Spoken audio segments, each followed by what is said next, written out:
Dear Dhamma friends, so we have come to the second Dhamma sermon of this retreat. May you give your consent by saying Sadhu Sadhu. Namo tassa bhagavato arahato samma sambuddhassa. Namo tassa bhagavato arahato samma sambuddhassa. Namo tassa bhagavato arahato samma sambuddhassa. Yato ko avuso bhikkhu chatunnang mahabhutanam samudayancha attagamancha yatha bhutang pajanati ettavata ko avuso bhikkhuno dassanang suvisuddham hoti ti. Dear Dhamma friends, as you all can remember, we have started discussing a new sutta which is available in Majjhima Nikaya, 140th sutta, that is the Dhatu Vibhanga sutta. So Dhatu Vibhanga Sutta, as we discussed, is based on a beautiful story where Buddha meeting one of his disciples called Venerable Pukkusati. So at that time, still Venerable Pukkusati didn't know that this is the Buddha, this is the noble teacher that he is in search of. Rather, he thought that he is another ascetic, another samana, and he is anyway ready to listen what Buddha is telling. So as we discussed on yesterday, so it happened like an incident where Venerable Pukkusati received the message from King Bimbisara and then very much delighted about that message, and then became a samana, became a recluse by himself, and then started to come towards the Savatthi in order to meet Buddha. So Buddha also approached the Venerable Pukkusati, and they both met at one of the potter's storehouse. As you can see from the story, Buddha didn't rush in to tell that I am the teacher, I am the Buddha, I am your master. He didn't tell any word of that. He just checked whether Venerable Pukkusati knows him, whether he could recognize him, and Venerable Pukkusati's reply showed that he don't know Buddha, he hasn't seen him, and even if he see, he can't recognize. So Buddha directly puts his Dhamma instead of introducing himself as the teacher. It's a very beautiful point that we can understand the qualities of the Buddha. So always Buddha invites us to see Dhamma, and through the Dhamma, by realizing through Dhamma, he invites us to see him. In order to see Buddha, in order to understand who is Buddha, it is better to explore his Dhamma, practice his Dhamma. Through Dhamma we can see who is Buddha. So this story also very much in line with that quality that Buddha is telling us. Anyway, in this Dhatu Vibhanga Sutta, so as we discussed yesterday, so now Buddha is telling that this person consists of 6 elements and 6 bases of contact, 18 types of mind explorations, and 4 types of aditthana, kind of establishments of the mind. So after telling very briefly about the topic of the sutta, and then Buddha starts to explain each and every part.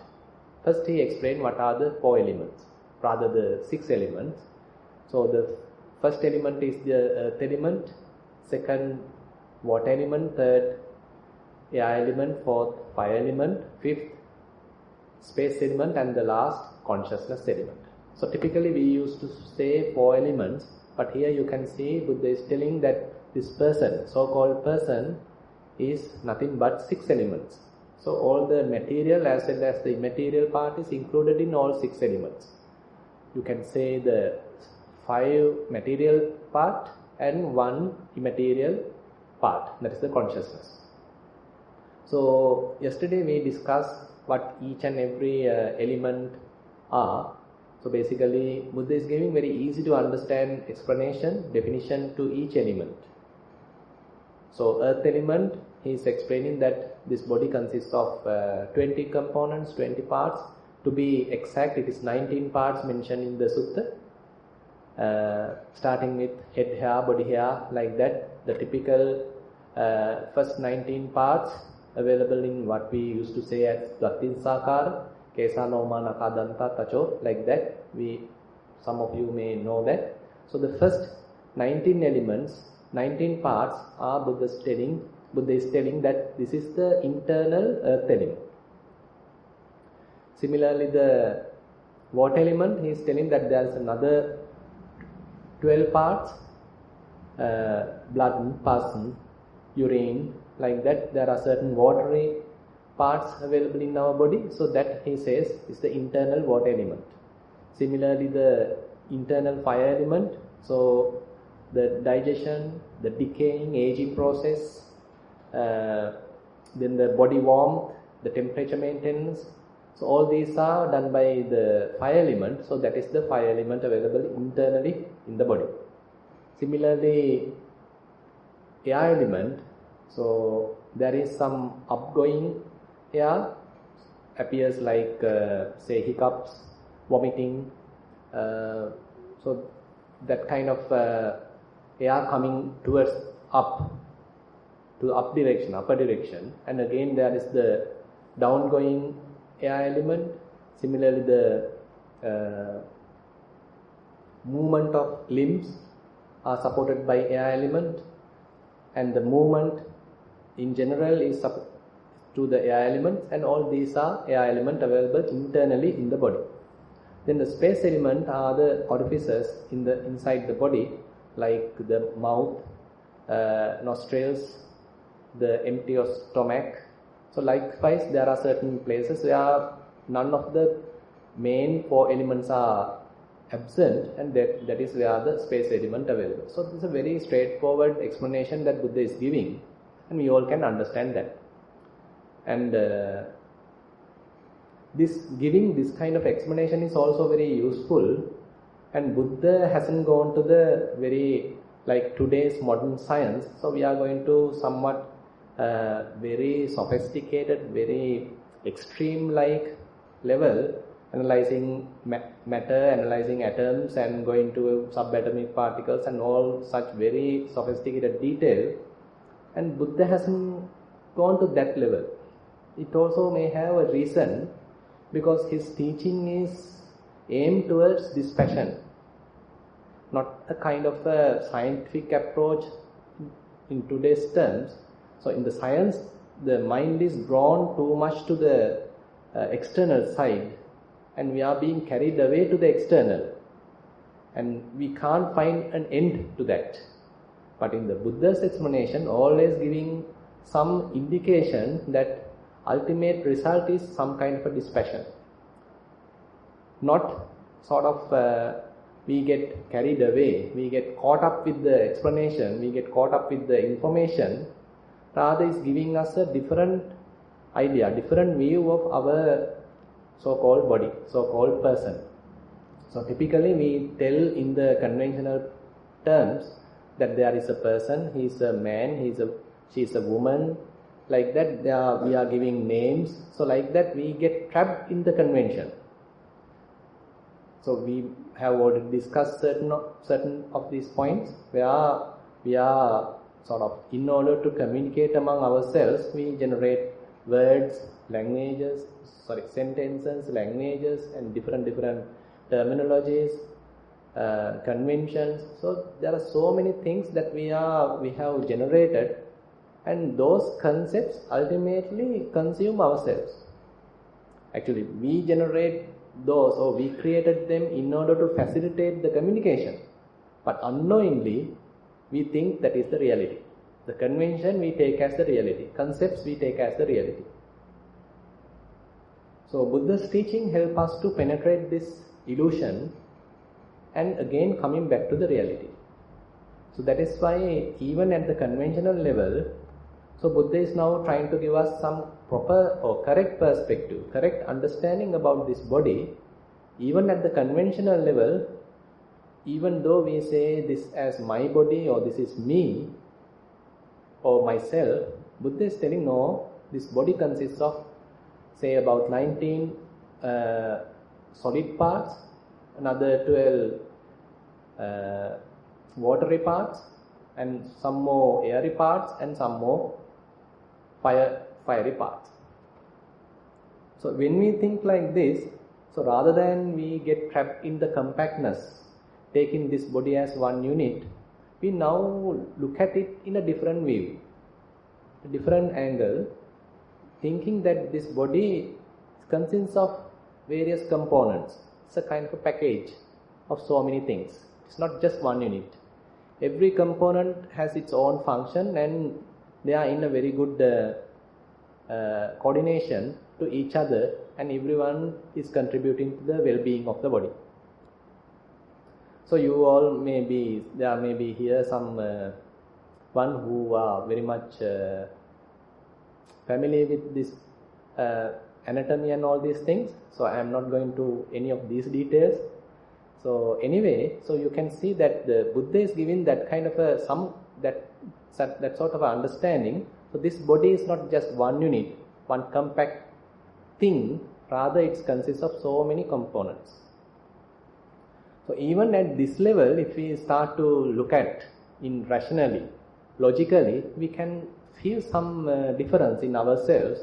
So rather than taking things as a person, rather than taking things as I, so now we can look at the body, as a package, as a accumulation of so many components. And if we are coming to a common ground with another person, then this is also a collection of components.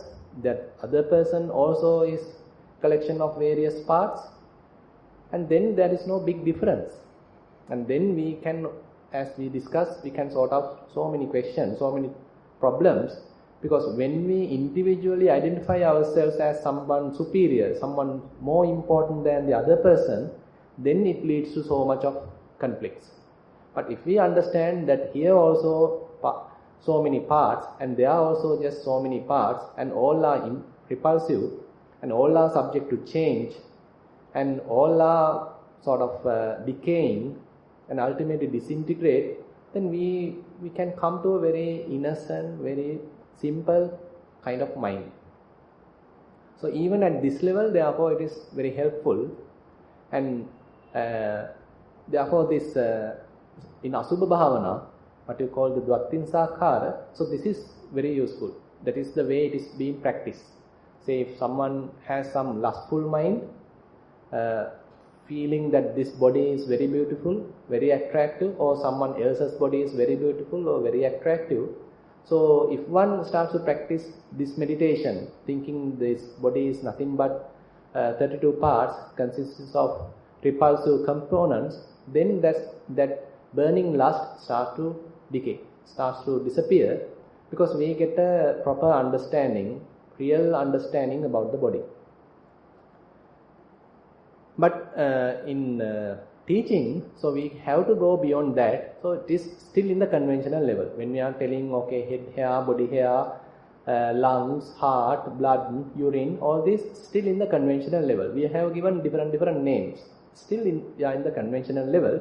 Even at that level, we can come to a proper understanding to some extent.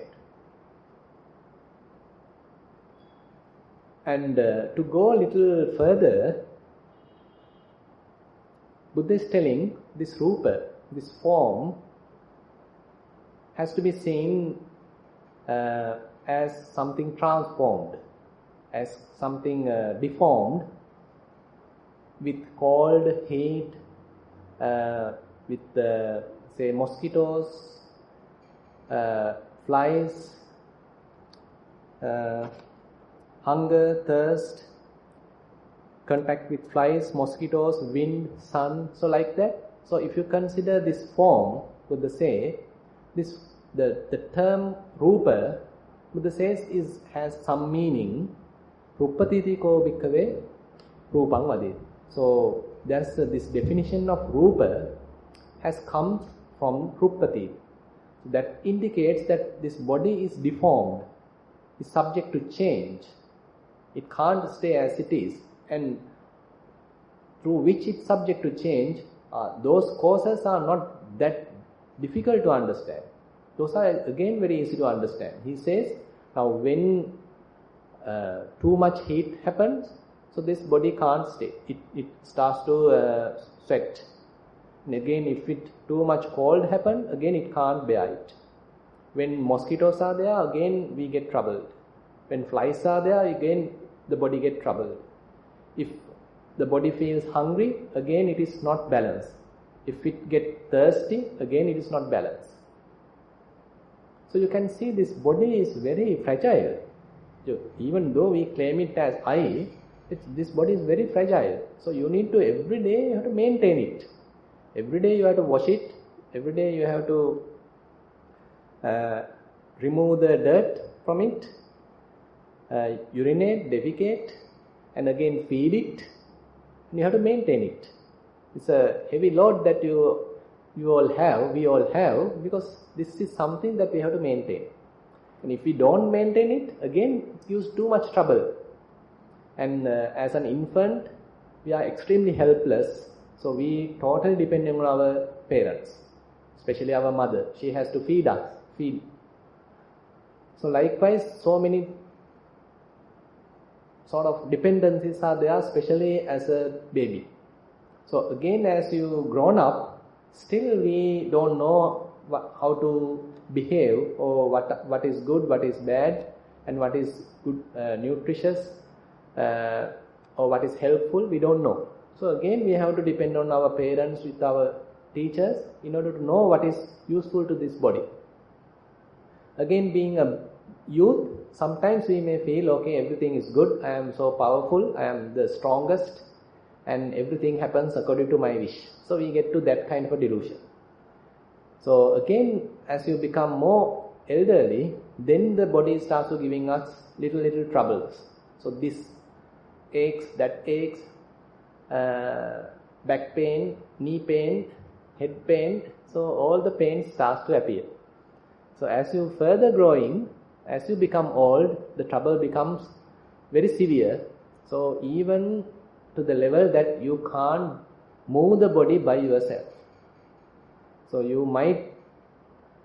might get into bedridden. So we are even to turn to the other side, we have to ask someone to come and help us. Even to move from this place to the other place, we have to request someone to come and hold our hand, just lean ourselves and then move. And even sometimes we may be even on a wheelchair or on a bed, just lying down helpless. So you can see if you see the evolution of the body, it is so vulnerable, so fragile. So you can't therefore find kind of a lasting happiness, lasting satisfaction through the body.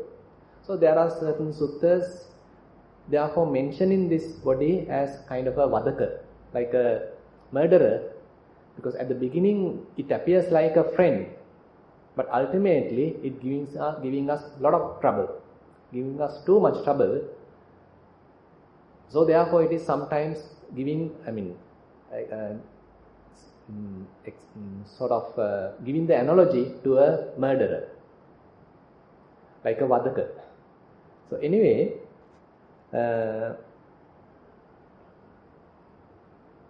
so in meditation, so this is one side that we can look at, where if lust arising, so we can use even at the conventional level to understand this body consists of several repulsive parts, therefore our lust can reduce.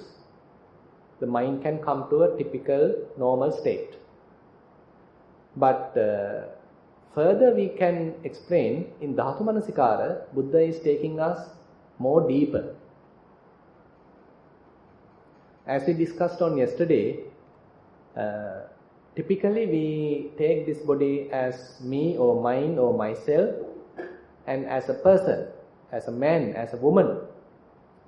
But Dhamma helps us to see it in a different way. As we discussed yesterday also, like a butcher slaughtered a cow, when during that slaughtering, so he is killing an animal, killing a cow. But after that, he is dividing that flesh into different parts and then he starts to sell meat, beef at a particular place. And at that time his view has entirely changed from the animal to meat, from animate to inanimate. So you can see a drastic change has happened in his view. So he took first an animal, a cow, now he is selling meat, selling beef. So a drastic change has happened in his mind. So Buddha is giving this simile in illustrating Dhatu Manasikara. So Dhatu Manasikara is one of the very important meditation technique, especially arousing wisdom and giving us a lot of courage to penetrate this illusion in ourselves. So in order to come to that, so we have to go penetrating the concepts. So as you can see, so when we are thinking this is me, this is mine, this is myself, we are in a very gross level of delusion. Again, when we are telling this is my hand, this is my leg, this is my head, this is my tummy, like that, again we are in a fair amount of delusion, because still we identify and we give names. If we are telling this body consists of 32 parts, head hair, body hair, teeth, blood, urine, and all these different components, still we are based on the convention, but less delusion, because we have come to some level of understanding. But still we are in the conventional level, because we are the ones given these different names. Now we have to go even beyond that, even to the primary level, and that is where we end up with 4 elements. So the 4 elements actually talks in a different language. So we may talk in English, Sinhala or Tamil or whatever the language, but 4 elements talks in a different language. So as yogis, we should learn that language. So how can we learn that language? So that is why we are trying to come to the very simple way of knowing things. Rather than thinking, rather than proliferating, we are trying to feel things. In meditation, we are trying to feel things. So, because 4 elements manifest through very gentle or very soft or very primary level of feeling. For example, earth element manifests either as hardness, softness, then heaviness, lightness, roughness or smoothness. So you can see these are certain qualities. That is how earth element represents. That is how earth element functions. Again, it is interesting to understand, so these are all functions and they are not some lasting things. They are not nouns but verbs. It is interesting to understand. They are not nouns but verbs. Say hardness, when we are telling it, it appears like a noun. But when we are feeling it, what we are feeling is the hardness as a quality. When we are feeling softness, it's a quality. It's a changing quality. When we feel heaviness, when we feel lightness, when we feel roughness, when we feel softness, smoothness, so all these are certain qualities that we can feel. Again, water element, so that is what is flowing, that we can understand the water flows. So it's a function, it's a verb, so it's a function happening. And again, it is the what something does the cohesive function. It takes things, bring things together, bind things together. That's the water element. Another function water does. Similarly, fire. It is the aging, decaying, digestion, heat, So it manifests as hot, cold. So these are the functions of the heat element, of the fire element. Then the air element is the movement, pressure, vibration. So these are the functions of the air element. So you can see these are all sort of functions and which we can perceive or which we can feel. So we have to come to this very primordial level, very primary level, in order to contact with elements or in order to feel elements. So why are we coming to this very primordial level rather than feeling that my leg, my hand, my head, my tummy? So why are we not into that level? Because when we are identifying with various mind, this is my body, so then we are in a delusion, we are in a concept. But now when we are trying our best to come to the very basic level, where the movement happens, where the hardness happens, where the heat happens, where the softness happens, where the flowing happens. So these are the very basics. These are the very primary functions happening because of the elements. And we are coming to the, what you call the Paramattha. We are coming to the very primitive stages. Actually, based on these, we have developed so much of words, statements, languages, conventions, so many things. Say for example, so if you consider this clock, so this in proportionately, so this has to fair amount of hardness. So we can say it is too much of earth element is there. If you consider a glass of water, the water is the predominant, so we can say majority is the water.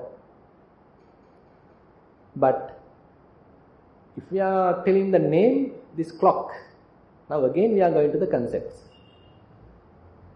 So in order to see the elements, so we have to forget about that clock, but we have to come to the very primary level, that when I am touching this, I feel something hardness. I feel something hard. The surface is smooth. The clock has some weight. So you can see there are certain characteristics that I can recognize that it has the earth element. So it has some weight. The surface is smooth. Maybe the back cover is rough. And I feel it is hard. So the qualities of earth element is predominant. When I am touching water available here, the water has the flowing, but right now it has taken the shape of the cup, and if I just pour it, it will start to flow. So therefore the water element is predominant in this glass of water, cup of water. So likewise, everywhere actually the four elements are available, but proportionately a particular element predominant. So therefore in meditation, we are trying our best to coming to the very basic understanding or very primary level of these elements. So that is why we are trying our best to forget about the concepts and trying to, in contact, plunge into the very primordial levels of element characteristics. So when we are doing walking meditation, for example, so when I am using the language, our sole, our foot touching the ground, so you feel heat, you feel roughness, you feel hardness, you may feel dryness, or you may feel the softness. So all the different qualities are there. And again, when you are lifting the foot, you may feel the heaviness or you may feel the lightness. And when you are moving the foot, you may feel the movement. Again, when you are dropping or placing the foot, again you may feel the movement, heaviness, lightness. And again, once it is touching, you may again feel the hardness or smoothness, roughness. So all these different characteristics we can feel. So we are now trying very best not to think but to feel these qualities. Suppose you are doing observing rising and falling. So the abdomen, as you're breathing in, come forward. A little movement happens in the forward direction. So you are trying to experience this movement. And once it comes to some level, some degree, it stops there and you might feel stiffness, some hardness. Again now it returns back, you may feel relaxed, kind of lightness. And again the movement, the backward cycle, again you feel the movement. Again it stops. A little stiffness can be felt. So you can see even the rising and falling directly, it's the movement, it's the stiffness. So likewise the element characteristics, element functions can be felt. Even in Anapanasati, you can feel that the air rubbing the nostril. You can feel that some sensation. And sometimes the in-breath is cold, out-breath may be hot. So likewise certain element characteristics are still visible even in breath.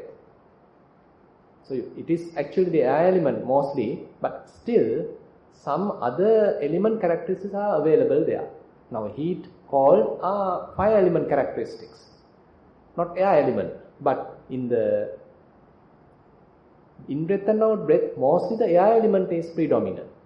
But still the fire element also we can feel. So you can see in this type of meditation, so we are trying to keep our mind very quiet, not thinking, but trying to connect with this very basic level of feeling. I am using the term feeling, but it's a kind of a element characteristics we are trying to feel. So what happens if you continue like this? So Buddha says in Dhatu Manasikara, available in Satipatthana Sutta, Imameva kayang yatha titang yatha panihitang dhatuso pacchavekkati. Atti imasmin kaye patavi dhatu, apo dhatu, tejo dhatu, vayo dhatu. Whatever the way this body right now stays, you can feel these four elements. You may be walking, still you can feel the manifestation of four elements. Your body may be sitting, still you can feel the manifestation of four elements. You may be lying down, still you can feel four elements. You may be standing, still you can feel four elements. For example, if you are standing, you can feel the pressure happening more towards the soles. Again, the weight of the body you can feel. There is not much movement available. Heaviness is there. If you are lying down, still you can feel the pressure throughout your body, and still some movement happens, maybe due to the breathing, the movement is there. So likewise, whatever the posture, you can feel these characteristics, you can feel these elements. So there is no specific posture for you to practice this. So any posture is valid. But we, as a practitioner, we start from some place where it is more easy to understand. Say for example, walking. So we do some intentional walking, but rather than looking at the mind, now we are trying to look at the soles. We are trying to keep our attention at the soles and what we feel. So if you are walking on a sand path, so you will feel the dryness, you may feel the hardness, you may feel the softness. If you are walking on a tile floor, you might feel the coldness, softness. So different texture is available based on the place where you are walking. Now you can understand, now we are trying to get connected with elements. More and more, if you are practicing like this, your mind becomes calm. Why? Because mind is fairly simplified now. Because why our minds are so complicated? So we are thinking, we are proliferating, we are thinking about the past, we are thinking about the future, we have so many plans, what will happen tomorrow, what will happen next year, what had happened long time ago, what will happen to my children, my parents, my husband, my wife.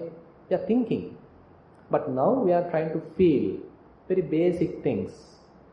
And that is very much connected with elements, and we have forget about the world, we have forget about the concepts, but rather we have coming to very primary level of elements. So if we are able to practice according to this, so our concentration improves, mindfulness improves, again wisdom also improves. We were in the conventional level, but now we are trying to be with the realistic understanding or ultimate level, ultimate reality. More and more we practice, we get the understanding this body consists of 4 elements. And we are internally trying our best to understand this. So this body consists of 4 elements. When it is walking, mostly the movement, say air element. When it is standing, the heaviness, the earth element. When it is say breathing, the air element. So likewise different postures, different movements, different elements. Different elements become predominant. So you can see every time elements are operating. Internally we are trying to observe this. Iti ajjattam va kaye kayanupasse viharati.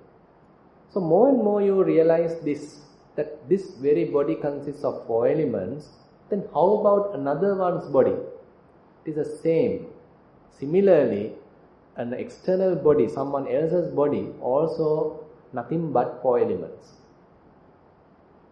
And Buddha says, not only that, even the inanimate things available outside physical world, that also has earth element, that also has water element, that also has fire element, that also has air element, and all are just fire element, just air element, just water element, just fire element. There is no difference. So this internally also earth element, externally also earth element. Internally also water element, externally also water element. Internally also fire element, externally also fire element. Internally also air element, externally also air element. So elements are just elements. Dhatu. The term Dhatu represents there is no essence. There is no me or mine. Rather it is elements. So if we can come to this kind of understanding, so we are more close to the reality. And you can see that each element has its own special characteristics or some individual characteristics. Earth element has its individual characteristics: hardness, softness, heaviness, lightness, roughness, smoothness. So those are basically the individual characteristics of the earth element. Water element has its individual characteristics. Flowing, cohesion, stickiness, these are the individual characteristics of the water element. Fire element has its individual characteristics. Hot, cold, decay, aging, so these are the individual characteristics of the fire element. Similarly, air element has its individual characteristics, that is the movement, pressure, support, vibration, and these are the individual characteristics of the air element. Now more and more you are trying to understand these individual characteristics, which is unique to that particular element. So this is the beginning of the Dhatu Manasikara. But as you carry on, then it does not stop at that level. You will understand some common characteristics, common to all 4 elements. So this is how our meditation grows. At the beginning we are trying to see as much as information about these different elements. We are now know the language of the elements. Now we are talking with elements. Not mentally, but through, we can say, direct touch. And now we know the language and we are now communicating well with elements, and we now understand how they are talking. More and more we look at it, more and more we practice, more and more we observe, we can see that these 4 elements have some common characteristics. This hardness, even though it appears like something as a noun, it is really a function, it is really a verb, because hardness has some beginning and then changing and then it disappears.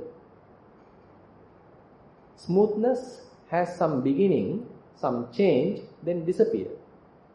Flowing has some beginning, change, and then disappear. Vibration has something beginning, changing, and then disappear. Heat has some beginning, middle, and then changes. So everywhere, at the beginning it appears like something permanent, but now a yogi might feel that even though it first appeared like characteristic, now everything appears like a function. Everything changes. Everything has some beginning and then changes and then disappears.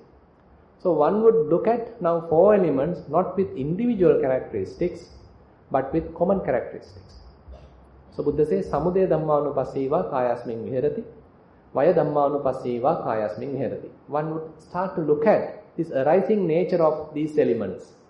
One would look at the passing away nature of the elements. So this is how more and more our Vipassana develops. So we are coming to another stage of Vipassana where we are going more and more deeper. Is our mind become complicated or is our mind become more simplified? Our mind has to become more simplified because we were with so many individual characteristics of 4 elements. Now we have lost those all 4 elements and the individual characteristics. Suppose there are 10-15 characteristics common to all 4 elements. Now all have subtracted just to kind of arising and passing away. You can see that even the development goes penetrating through simplification. If our mind becomes simple, simplified, then it helps to penetrate. And we are not thinking, rather we are experiencing. Wherever we pay our attention, now elements are arising and passing away. So more and more one would look at it. So we can go in deeper and deeper. So you can see when things are arising. So you can deny the kind of an extreme sense that nothing exists. Some people are telling that nothing exists, everything is an illusion of the mind. So that's the one extreme. But when you see that the elements are arising constantly, things are arising constantly, you can see something is there. Another illusion is that everything is permanent, everything exists. That's another extreme. But when you see that elements are passing away, rapidly passing away, so this extreme also lost. You can penetrate these 2 extremes and ultimately you can understand, so due to certain causes, these elements are arising. And once those causes disappear or cease, then the result, these elements also disappear. So Buddha's teaching is based on this cause and effect. Where due to causes, these elements are arising, and once those causes disappear, these elements pass away. Elements also cease.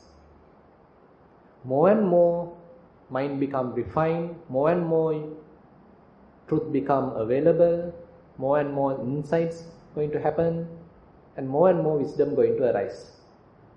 And then there's a significant change in our perspective. The way of looking at things has to happen. So we might feel that little dispassionate about this process. Kaya kayanupassine viharato chittang virajjati. Buddha says, when one look at in this way, rather than get trapped in this body, he become little disengaged from the body, become little separated from the body. Even though you are having a body, it's like little alienated, like someone else's body. You are looking at the body as someone else's body. It is just a body, and it is not me, it is not mine, it is not myself. Now you can see that we are slowly removing that delusion. When we are thinking this body as one unit, when we think it belongs to me, it is mine, it is I or myself, we are in a huge delusion. But slowly we are penetrating that delusion, removing that delusion, and we are coming to a fairly deeper understanding. And if one practices like this, and at another sutta, Buddha explained his own son that you are practicing meditation like earth. And he encourages Venerable Rahula to practice meditation like earth. So beautifully he is explaining, so what are the properties of earth? He is telling that on earth some repulsive parts are also put on, and even some beautiful parts are also dropped. What are the repulsive parts, ugly parts, or disgusting parts put on? Say we may be putting garbage, excrement, urine, pus, blood, all the dirt we are putting to earth. We may even bury them. But earth unshaken. Earth does not resist. Telling don't put at these things, they are dirty. Don't put these things on me. Earth never resists. And again sometimes we put some incense or whatever the things, something beautiful, again we put. And it does not have any kind of a conceit. So Buddha says, try to practice your meditation like earth. Earth has that kind of a firmness. And it is not repelled or it is not humiliated when you are putting some dirt. Similarly, Buddha says, practice your meditation like water. You know, we are using water in order to wash our face, in order to drink. So these are, we can say, some positive part. Similarly, in order to wash excrement, even to wash blood, pus, all the dirt, we are using the same water. But water has no resistance on either side. So water is maintaining its kind of a equanimity. It is not repelled, it is not disgusted on either case. So therefore Buddha is asking Venerable Rahula, practice your meditation like water. Similarly, he is asking Venerable Rahula to practice meditation like fire. Similarly, the fire, we may sometimes, rituals are there, so we may put even some, say, milk to it, some essence to it, perfumes to it.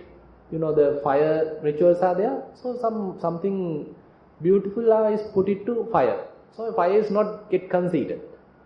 But on the other hand, we are putting all the garbage to fire, and then fire starts to burn it. And fire has no resistance. Similarly, therefore, Buddha says, practice your meditation like fire. And similarly, the Buddha is asking, practice your meditation like air, because you know air is blowing or flowing through the very fragrant parts. So we may feel kind of fragrance of a flower, fragrance of a perfume. So air is coming through some beautiful parts. But on the other hand, it's coming through some very repelling, very loathsome, very repulsive parts as well. But air has no difference. So therefore Buddha is giving these four elements in this way, telling us another message. So how one can maintain kind of a firmness, how one can maintain equanimity in one's mind.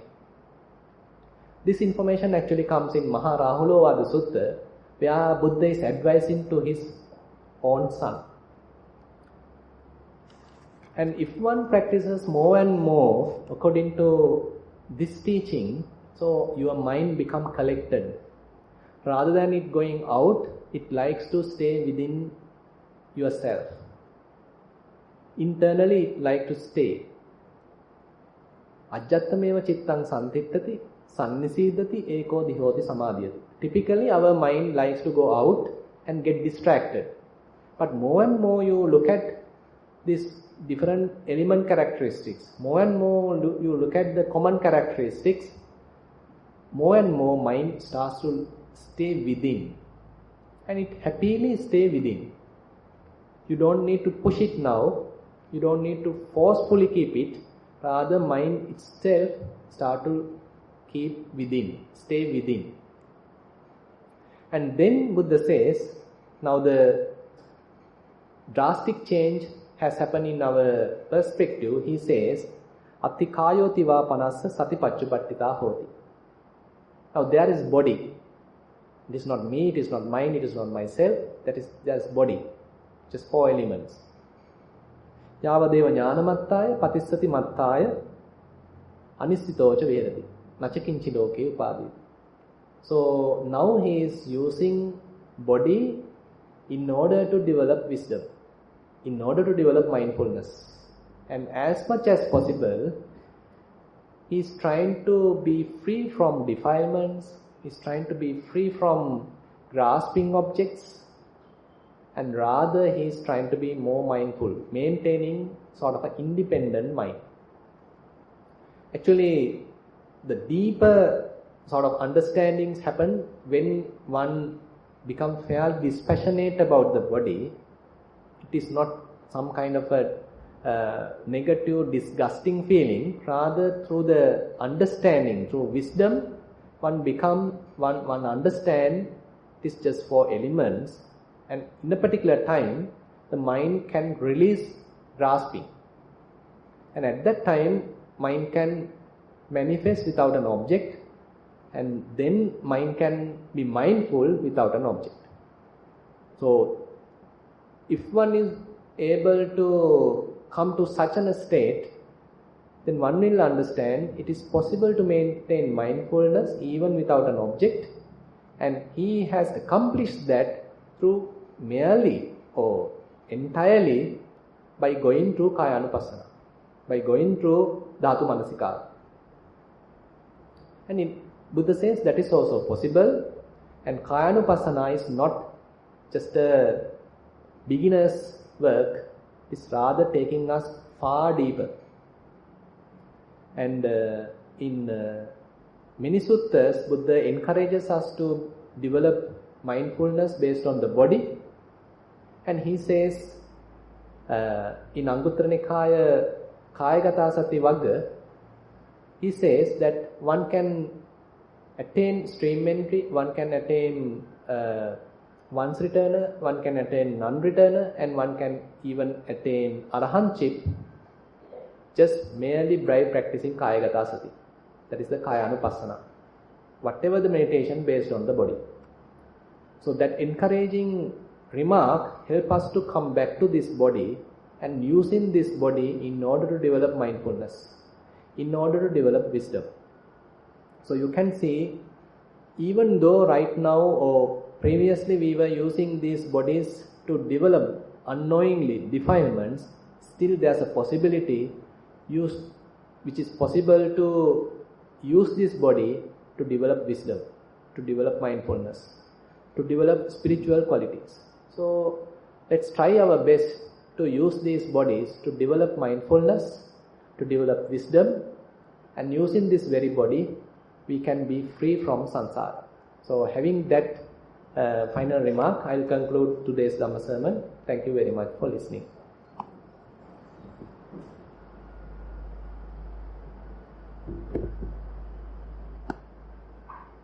So as usual, we'll share today's merits. So today also we all protect Sila and again listen to a Dhamma sermon and participated to a Dhamma discussion, and to our best of ability we have practiced meditation. So in this way we were able to accumulate a lot of merits. So we share these merits with all the passed away relatives. We share these merits with all the deities, celestial beings. Again, we share these merits with all the beings who are in need of merits. Again, we wish these merits help us to understand Buddha's teaching. By keeping these good wishes in our mind, let's recite the traditional verses. Ettavataja amhehi sambatan punya sampadang Sabbe deva anumodantu sabba sampatti siddhya Ettavataja amhehi sambatan punya sampadang Sabbe bhuta anumodantu sabba sampatti siddhya Ettavataja amhehi sambatan punya sampadang Sabbe satta anumodantu sabba sampatti siddhya Akasattha ca bummatta devanaga mahiddhika Punyantang anumoditva cirang rakkantu sasanam Akasattha ca bummatta devanaga mahiddhika Punyantang anumoditva cirang rakkantu desanam Akasattha ca bummatta devanaga mahiddhika Punyantang anumoditva cirang rakkantu mamparang Idang vo ñātīnaṁ hotu sukita hontu ñātayo Idang vo ñātīnaṁ hotu sukita hontu ñātayo Idang vo ñātīnaṁ hotu sukita hontu ñātayo Imina punya kammena mame bala samagamo Satang samagamo hotu yava nibbana pattiya Imina punya kammena mame bala samagamo Satang samagamo hotu yava nibbana pattiya Imina punya kammena mame bala samagamo Satang samagamo hotu yava nibbana pattiya Sadhu, sadhu, sadhu